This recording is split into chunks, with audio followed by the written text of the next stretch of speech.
Telugu TV న్యూస్కు స్వాగతం. Red cross అభివృద్ధికి సభ్యత్వాలు నమోదు. ప్రతి నియోజకవర్గంలో blood storage centre.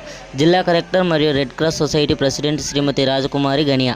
Nandyal December 2. జిల్లాలో ప్రతి ఒక్కరూ రెడ్ క్రాస్ సొసైటీ సభ్యత్వం పొంది రెడ్ క్రాస్ అభివృద్ధికి కృషి చేయాలని జిల్లా కలెక్టర్ జి రాజకుమారి అన్నారు. సోమవారం కలెక్టర్లోని పీజీఆర్ఎస్ హాల్లో ప్రజా ఫిర్యాదుల పరిష్కార వేదికలో భాగంగా ఇండియన్ రెడ్ క్రాస్ సొసైటీలో సభ్యత్వం నమోదుపై కలెక్టర్ సమీక్ష నిర్వహించారు. DRO Ram Nayak, special deputy collector, జిల్లా అధికారులు తదితరులు పాల్గొన్నారు.